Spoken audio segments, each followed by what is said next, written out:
The best advice that I could give you is to look at every area of your life and ask yourself, what do I want in that area, both materialistically, i.e. what do I want money-wise, what do I want reputation-wise, impact-wise, what do I want family-wise, but also how do you want it to feel?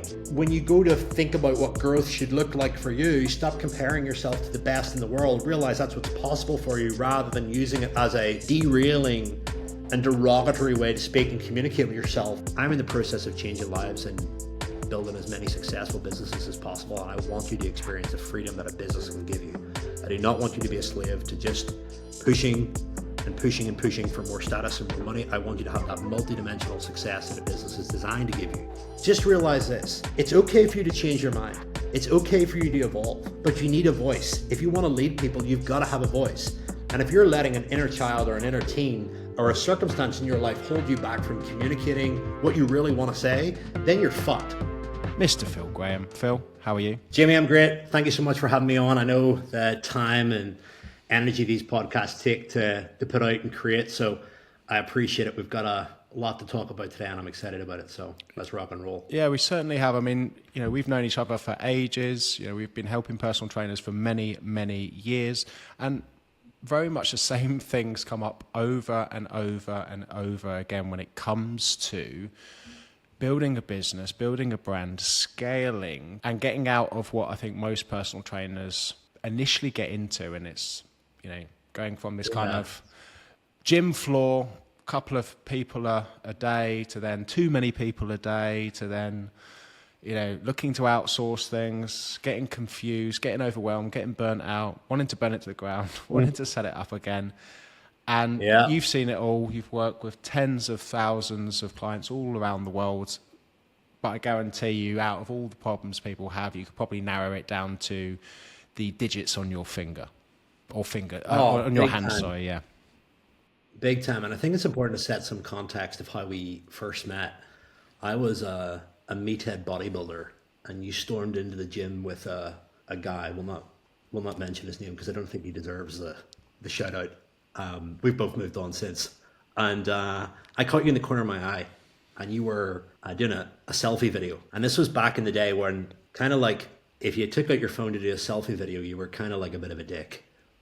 You were kind of, who is that guy? And this was this Northern Irish meathead bodybuilding gym. And you'd walked in with your phone, videoing yourself. And like, that's normal now, but back then, it kind of wasn't done. And then I got introduced to you, and I was like, one of the very busy trainers in there. And we developed a relationship back then. And it was at the very infancy when both you and you had obviously set up, your YouTube channel and had built an app.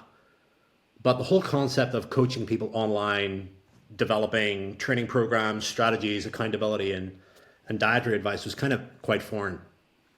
And, we were, I don't know if we were exactly the first, but as to the best of my knowledge, we were in Europe to really start selling, consultancy online, programs online, 16-week programs online. And these were built from Microsoft Word, Excel. It was really, hardcore. And we sold it from the perspective of the more information, the more that we could showcase our expertise, the better. And there's just been so much change in the industry since back then. But we were very much the early movers and shakers and disruptors in that you were very focused on YouTube and building your brand, and you had a huge following. I didn't have a huge following back then. I was very niche in bodybuilding and diabetes, but I really leaned into those niches. And we both did very, very well out of it.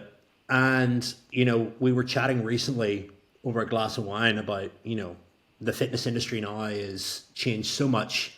There's a lot of noise. A lot of trainers are marketing in the same way. They all look and feel the same. And you've also got this struggle where certain people build a business to a certain level and they get stuck between this level of, do I grow it? Do I coast? Or do I scale it? And growing it is like pushing for an extra couple of K every single month or a few hours more freedom every month. Coasting is doing the same thing because you've got it to a certain level and you're happy with it. Or scaling it is like doubling it, trebling it. And people get confused what way to take their business. And people also struggle to get into the industry because it's hard. There's a lot of people selling the same thing, making the same promises. And I kind of said, right, let's shoot up a podcast, have a really good quality conversation around the big lessons that we've learned. A lot of fitness professionals, a lot of online coaches, most of the fitness businesses that are doing multi 6/7 figures are either clients of mine or have been clients.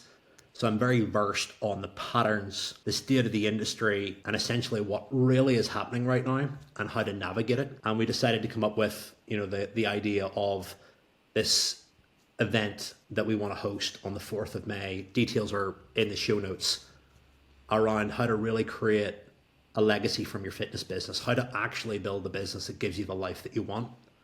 And both you and I have done that. We've built an incredible living from the fitness industry. We've built our homes, our relationships, our friendships, our peer groups. The fitness industry has given us so much in our own personal lives, in our business lives. And there's a lot of wisdom that can really be distilled down and given to people that are running a fitness business and are trying to grow it, trying to do things for their family that they were never able to do. And I truly believe that the fitness industry, health and fitness mindset as well, is one of the most abundant markets that you can ever enter. And there, when you look to grow a business, you've got to ask yourself, a couple of questions. One, what is the most abundant marketplace right now that I know how to operate and serve? And if you know how to lose weight, if you know how to build muscle, if you know how to teach confidence and mindset or whatever, the health and fitness industry is massive. There's no shortage of overweight people. Go into your local town, go into your local shop. You'll see them everywhere. There's no shortage of mental health issues and challenges. People are craving health and fitness like never before. People to lead them to confidence, lead them to truth in their own lives. And that is only going to get worse. So a health and fitness professional plays such a key role, but there's so much opportunity in it. What is the biggest problem for the market? Like, what is the biggest problem that your market experiences right now? And then how can you serve it with a great model, a great offer, a great team, and automation or systems? So, I kind of want to talk around the concept today of really how to get your business to a point where it's giving you what you want, the money that you want to do the things that you want, the impact with the people that you want, and most importantly, the setup and model so that you can walk away from the business and it can make money without you. And in order to build that is a real art and science. There's a lot to it. We're not going to go into everything today. We're going to talk more about it at the event that we're going to be running on the Saturday, the 4th of May. But there's just a lot of lessons here that I want to share. Yeah, I'm excited to hear your lessons because they're probably going to have me nodding and the same. And, the first couple of things that just sprung to mind of what you said there, and no doubt they're going to agree with some of the lessons that, that you've put there. One of the biggest things that, going back to those days of me getting the phone out and, talking on it, is that I just really did not give a fuck what anybody else thought. And, I speak to a lot of people these days, and this is the biggest thing that's stopping them from doing what they want to do, is this fear of what other people would say. And, I interviewed Phil Heath a couple of weeks back, one of the most successful bodybuilders in the world. He's matched Arnold Schwarzenegger for Olympia titles, and he's a gamer. And he was mentioning a game, Mortal Kombat. And the interesting about Mortal Kombat, the game, is as you go up and defeat all the opponents, the last person you have to defeat before you get to the big boss is what's called a mirror match. You have to defeat yourself in order to progress to the next level. And it's quite philosophical for a 1985's Mega Drive game, essentially, because it's so true when it comes to building a business, when it comes to growing and becoming successful in anything, is the fact that you have to defeat yourself. You have to get out of your own way in order to succeed. So I think, for what it is that you want to build, it's getting out of your own way and allowing this thing to, this baby which you've been nurturing and feeding for so long to grow and leave the nest. And, when I visualize that, I'm always thinking about that when it comes to building a business, making it bigger than myself. 100%. Social media, building a business is where you can do your greatest ego work. and really develop yourself spiritually and also mentally and physically as well, because there's just so much challenge in it. And on the other side of challenge is growth. And the fitness world, health and fitness, I mean, if you nail it right, you can make a lot of money. You can live the dream lifestyle. You can impact the people that you really want to and have a lot of fun doing it if you do it correctly. And, you know, there's certain mistakes both you and I have made where we've gone down the wrong path or maybe had the wrong vision and learned the hard way. And essentially this is all about you guys learning from our mistakes. So I've jotted down like 7 things here that I want to run through, if that's okay. And the way that I like communicate, Jimmy, as you know me, I'm a very like straight bang, bang, bang. So guys, please get a pen and paper ready. There's a lot of insight coming here that, you know, is going to open new perspectives for you and give you money making ideas. So the first and most important thing is to actually know what you want from your fitness business. Most people enter the game simply wanting to make money or wanting to feel validated through their business. And that is the operating system upon which they make decisions, upon which they take on risk, and it's not a good vision. So the best advice that I could give you is to look at every area of your life and ask yourself, what do I want in that area, both materialistically, i.e. what do I want money-wise, what do I want reputation-wise, impact-wise, what do I want family-wise, but also how do you want it to feel? Success is actually a feeling. So it's very important that you actually look at how you want your business to make you feel. Do you want it to make you feel confident, authoritative? Do you want it to make you feel like you've got responsibility, purpose, mission? And, you know, how do you want to feel on the daily basis when you wake up? You know, do you want to feel like you can go and do whatever you want? You've got the freedom to go and do this, do that. You've got the freedom to go and travel whenever you want. You've got to get very, very clear on that whole ingredient list.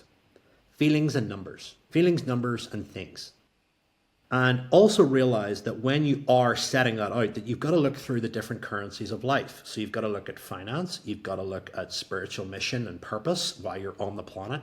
You've got to look at, you know, family, you've got to look at social, you've got to look at friends and relationships, you've got to look at physical fitness, you've got to look at all of those components that come with life and go, what do I want in each component? Because the biggest challenge for fitness professionals now is going online and seeing all this hyped up entrepreneurial in Dubai BS where people are more focused on looking good than actually being good. And do you know what is really rare to find?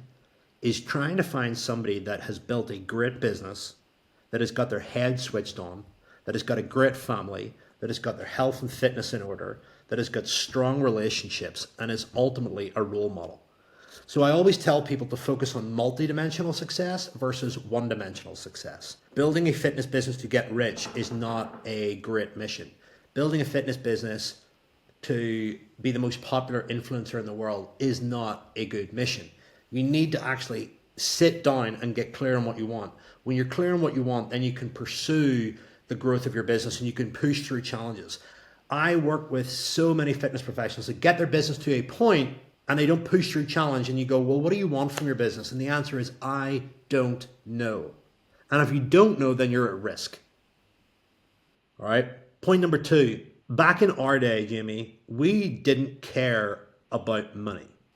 The one thing that we cared about was who could fill a room, who was the most credible, who could get the best results, who could sell the most amount of tickets, the most amount of books. We didn't flaunt 10. Yeah, you heard the odd time somebody made this from an event or that from their membership site or whatever, but it wasn't the main thing that we led with.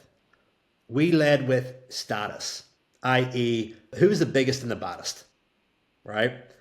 And I look at the fitness industry now and it's like, who's got a bigger car?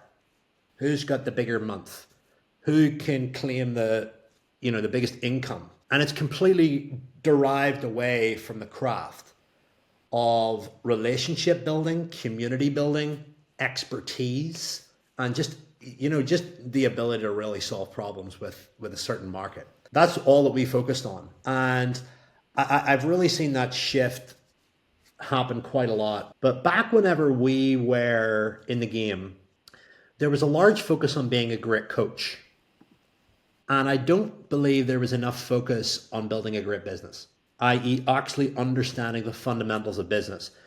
Now, many of us started to clock onto that when we started to get to a certain size and we started reading business books and personal growth books and started to really, map out, okay, right, maybe we do need to understand business in order to actually become a better coach. And we made the mistake of overemphasizing the coach piece and overlooking the business piece. So the business piece was knowing how to write great copy, knowing how to sell, knowing how to build a team, knowing how to manage a team, knowing how to unlock a constraint when we hit a certain income plateau, knowing how to embrace paid advertising, knowing how to change that paid advertising, knowing how to fire, elevate team members when they weren't performing. These were all challenges that were very foreign to us. And here's what I've realized, that a lot of coaches hide in being a great coach. They spend all the money on the expertise, they study their craft, and they know way more than their average client will ever need. And they fail to go and learn how to run a business. And the problem with that is that they can never impact the amount of people that they truly want to impact. They get caught up in their own way. And 3, the whole business rests on them, which means that the business is susceptible to their fluctuations in mood, energy, and just day-to-day life, which isn't creating a consistent level of value and predictability for the client.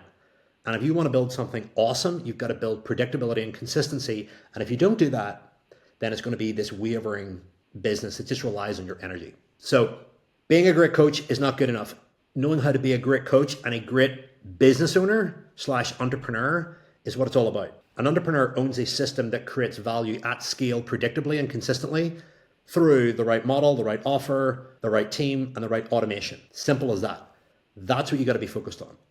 And if you're not focused on that, then you're just relying on your willpower and, oh, I'm a great coach and I know more about the anatomy of the fucking pelvis than you do. Right? We all know those guys. You remember the guys that used to argue, well, here, you're a scientific reference off because you said, creatine can't be used in the fucking 100-meter sprint. Yeah, whatever. That's not really going to be a great foundation to build a great business upon. You got to get your information right, but there's just again, back to the game of how could I prove that I was right? How could I prove that I was more knowledgeable than you? Because it was an ego game, right? So you can't also be just good at business and not great at coaching, because ultimately if you're good at business and you get a load of people into your program and they don't get results and they churn, they're just going to tell everyone that you didn't look after them. All right. So you got to balance both. And we're going to be really talking about the mindset of what it takes to enter that business world. A lot of people are afraid to do that because it's salesy. It's asking for money. And that is purely down to their relationship with money and how they think other people are going to perceive them when they ask for money. That's the only reason why people are afraid of embracing business, is money and how they were raised, dealing with rejection, all that kind of stuff. So we're really going to unpack that. Honestly, if you're free on the 4th of May, we're going to obliterate limiting beliefs that are going to allow you to recreate your identity. You talked about the mirror in Mortal Kombat. You're going to be able to equip yourself to, quite frankly, overrun, outpace your current self in business, which is going to allow you to go up an income level, an impact level, reputation level. The next thing was, and I shared this at a live event that I ran recently, is I focused on mastering 6 core skills. And these core skills have, quite frankly, changed my life. They are the most important skills that I believe that any business owner should really master. And these skills are: number 1, clean thinking and attribution. So clean thinking is the ability to actually alchemize fear, the ability to alchemize chaos, the ability to alchemize pain in your mind. So we all experience pain, chaos, fear, frustration, rage, but those feelings do not serve us if we just sit in them and hold them. So we've got to be able to actually convert them into some form of fertilizer or fuel to move. Now, if you build a business, you can build a big fucking business if you're angry. You can build a big business to prove a point. But if you install that into the operating software, you will eventually get that business and that income taken off you. So it is important that you look at challenges and fear as, okay, what is this telling me about my life that I need to do that I haven't been doing? And can I develop the courage to go for it and do it? What questions do I need to ask? What things do I need to do that I've been avoiding? If you notice, you can't deal with somebody saying no on a sales call. Well, like, why can't you handle no? And if you can't handle no, does that mean that you're not going to make offers to people because you don't want to hear the word no? Are you not going to go on social media and present your message because you're worried about your parents and what they said, like, don't be too loud, don't be too flamboyant? Are you worried about your ex maybe saying something? Are you worried about somebody disagreeing with you? Just realize this. It's okay for you to change your mind. It's okay for you to evolve, but you need a voice. If you want to lead people, you've got to have a voice. And if you're letting an inner child or an inner teen or a circumstance in your life hold you back from communicating what you really want to say, then you're fucked. Simple as that. You're not going to make any money. You're not going to impact anyone, and you're going to end up stuck. The attribution piece is what worked in my life, what didn't work in my life, right? So what worked, can I do it again, but better? What can I learn from it? What didn't work in my life? Okay, I'm not going to do that again, or I'm maybe going to do it differently. I really knew that if my brain was working better and my mind was working better and I was aligned with myself, then I'd be a lot more powerful. And I'm not going to go into all of this. I'll do this on the 4th, but one of the biggest problems that fitness entrepreneurs have is they think in dualities. So high month, high month, high month. You can't have a high month until you hit a low month. You can't just create a life that just focuses on one-sided goals. I just need more clients. You can't get more clients until you have no clients or until you struggle with clients. If you're creating a goal that is, I just need more clients, I just need more money, then you also have to experience what it's like to not have money and not have clients. You can't just embrace one side. You've got to embrace both. And when you begin to start thinking with, okay, what I'm experiencing right now is either side of that goal, but in its totality, it's actually the thing. So you can't have a partner that's all singing, all dancing, all praising. They're going to come with downsides. And most people don't make the decision to go into something with considering the downside. They don't consider the downsides. And then they get confused, they get lost, they get stuck, they get offended, they get triggered, they get worried because they're experiencing something that they didn't account for. So, for all of you guys that, I want to build a 7-figure business, I want to build 6 figures, I want to make my first million. If that is your only goal and you actually don't know the downsides to that goal, then you are blind. And when you're blind and you set goals that are blind and you move towards those goals, that's why you continually feel frustrated. So I'm going to expand more on that kind of concept of thinking, but knowing the right way to think as a business owner is crucial for growth. Number 2, I learned money in fair exchange. I needed to know that it wasn't just for me. I needed to know that I needed to create fairness in the minds of my clients, that whenever I charged them money and they paid, that they felt, you know what? I've really got a lot of value from him. I'm going to pay again. When you understand that concept of creating fair exchange with your customers, you will get paid again and again and again and again and again. When you're out of exchange, the payment stops. When you're out of exchange as a team member or your team members aren't paid enough, they will stop. When your clients are out of exchange, they will leave. When you feel out of exchange, you'll get frustrated. So understanding money as a representation of energy and understanding fair exchange, i.e. the price is what you pay and the value is what you get, as Warren Buffett says, and making sure that that matches. Number 3, how to sell. Your business is not a charity. So for all of you guys that are like sub 2K a month, that pride yourselves in not being, not being salesy or whatever, you're actually doing yourself a massive disservice, and you're also doing your clients a disservice, because you can make a shit ton more impact when you actually learn how to embrace sales. And sales is the business of changing lives, and doing what's best for people is outside their comfort zone, and it's also outside your comfort zone. So if you truly know that what you do can really impact and change lives, you've got a moral and ethical responsibility to get that in front of people and tell them about it, if you have the evidence to back it up. And that comes with making offers. That's going to be one of the big pieces that we're going to be talking about: how to make offers, when to make offers. How many offers have you made today? If you're listening to this podcast and you don't know what an offer is, you need to come to the event on the 4th. If you're running a business right now and you've made 0 offers today, or 1 offer, or 2 or 3, you still need to come, because you could be making a lot more through leverage, automations, team. There's just so many components to this. The more offers you make, the more money you're going to make. Simple as that. Jamie, when you come to my house and I say to you, you come in and I go, would you like a cookie? You say yes. And then I say to you, would you like a glass of milk with that? You're also going to say yes. Now, if you come into my house and I didn't do that, but you were hungry, the chances of you asking for that specifically or at all are going to be significantly lower. People struggle to ask for help because they're afraid of sounding stupid, sounding greedy, or being rejected. Unless you're like, completely on the spectrum. You don't care, right? But the majority of people struggle to ask for help. So if they're following you, engaging in your material, and you make them an offer, it's like the cookie example. Does that make sense? So you're coming in and you're offering, hey, you've been following my content for a while. Would you like help with? That's an offer. Opens up a conversation. Conversation is taken towards a sale. How to market and get attention. Okay, not all attention is created equal. You've got to turn attention into intention. And you do that by getting inside their mind and building trust inside their mind. And I boil it down to one really fucking simple principle. Focus on becoming a role model. Don't focus on being the best. Focus on being somebody's favorite. And you focus on being a role model because people want to be around you. Think of anybody that you've ever bought into before. You like their style, you like their energy, even like the way they speak, you like the way they dress. You buy into them before you buy into their mechanism. So we'll go through this at the live event, but a strong mission, a superpower that's better than anybody else, quirks, kryptonite, your lifestyle. One of the secrets to being a great influence and business owner is being comfortable humbly bragging about why you're better than everybody else.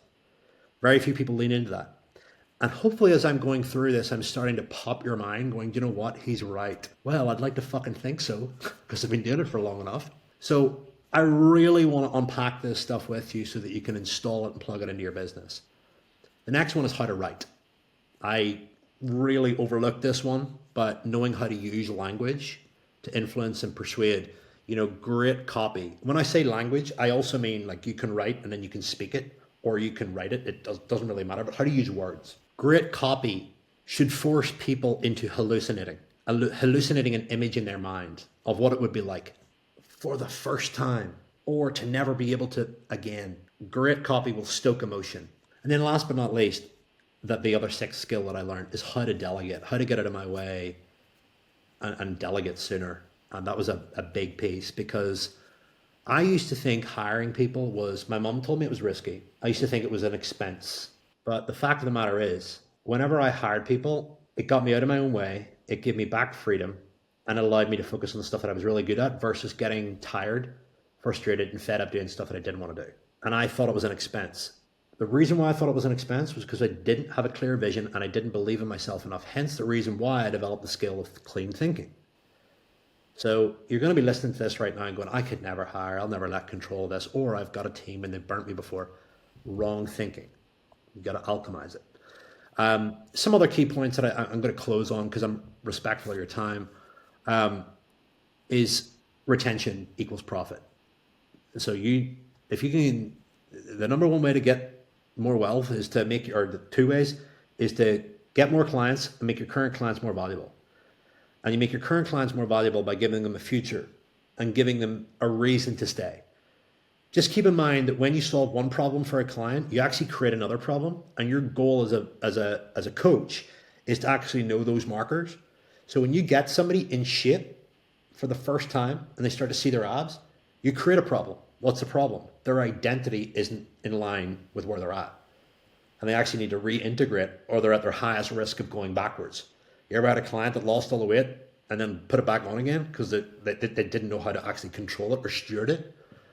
You get a client that gets all the weight off, then goes through that process and normalizes. Then what's the next challenge? They want to go and do a high rocks. They want to go and do a marathon.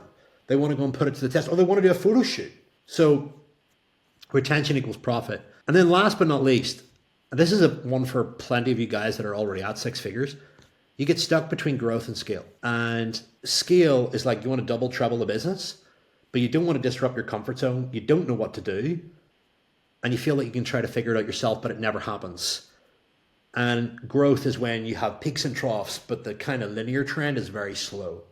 And a lot of you guys, because you consume a lot of the stuff on the internet, listen to the likes of Grant Cardone and Alex Hormozy and all this kind of stuff, and you compare yourself to genetic freaks or people that had luck.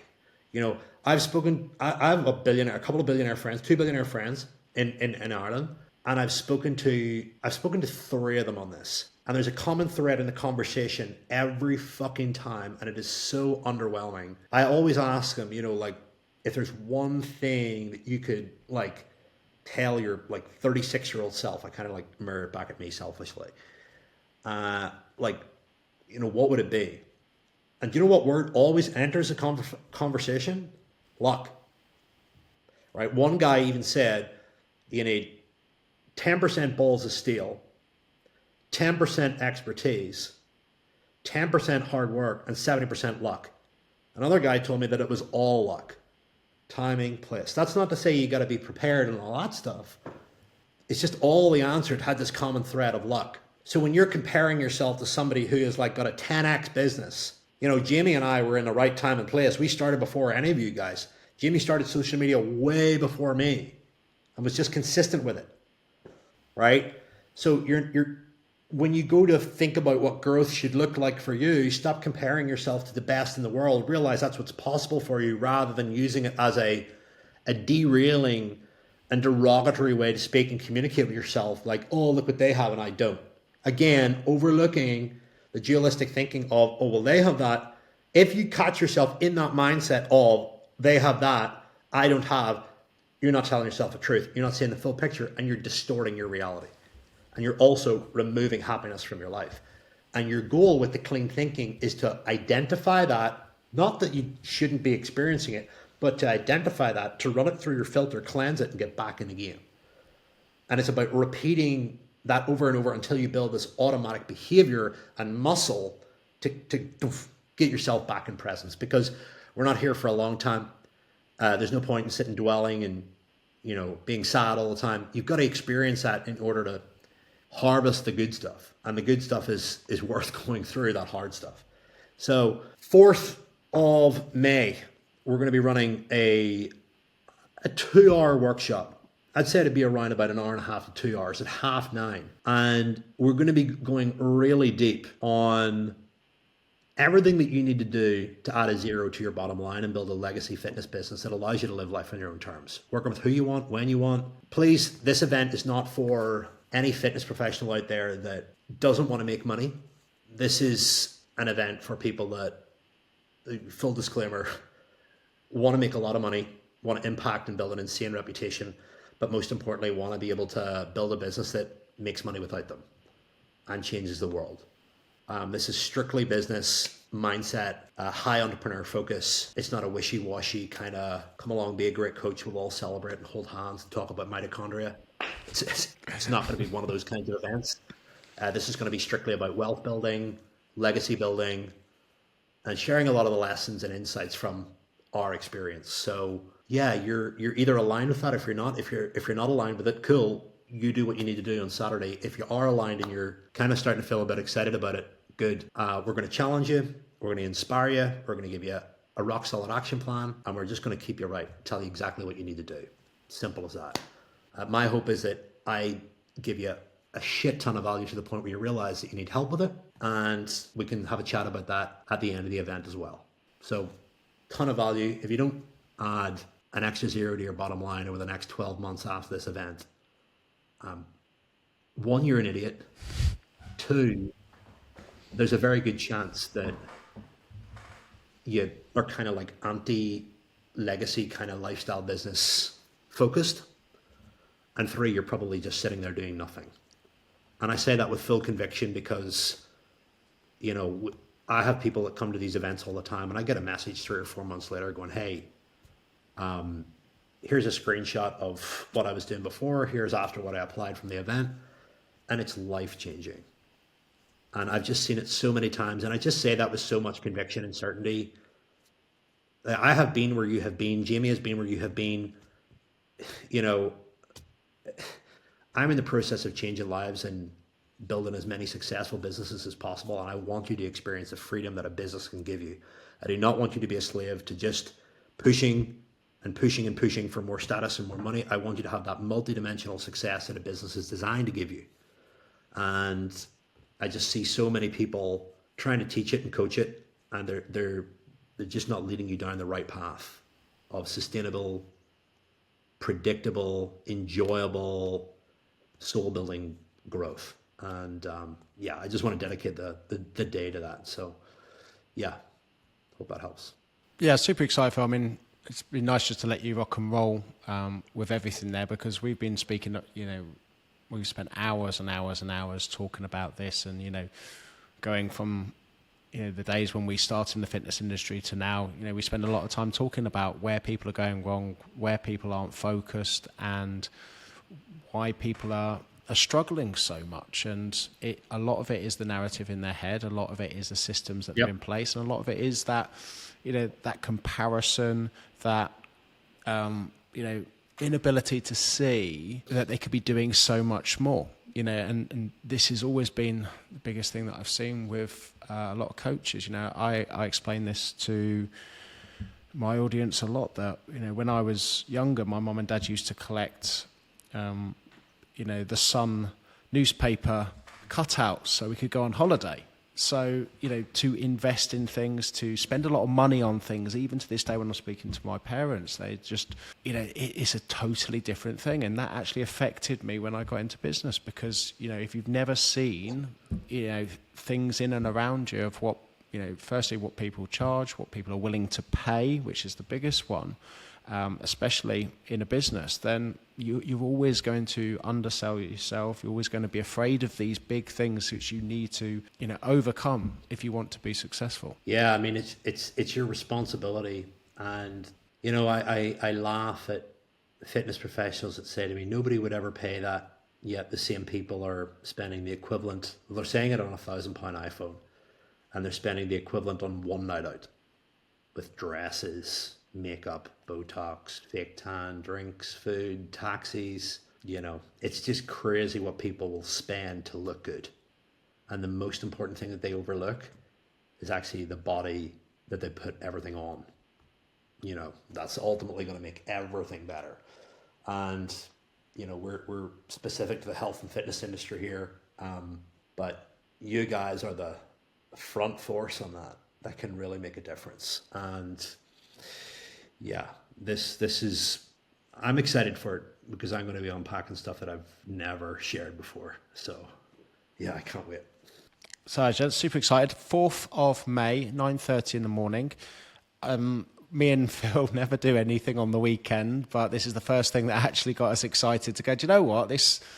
I'm actually looking forward to a Saturday morning with this. So let's do it on a... We thought it was the best time, right? Because, Saturday morning at 9:30 to 11:30, I mean, a lot of people are free. During midweek, they've got clients, they're busy, they're in business mode. So you'll walk away from this event energized and inspired and excited. And it's designed to actually rest you whilst also inspire you to the point where you can enjoy the rest of the weekend, so you can digest it properly and really put it to good use. And we're going to test this one, and if it works, we're going to do some more as well. So it's an experiment for us as well. And it'll be straight to the point, no BS, and you're going to learn from it. So Jamie, I'm excited about it, brother. Link is in the show notes, I believe. So you guys need to go and register, get your name, get your email down, and let's rock and roll. See you all there.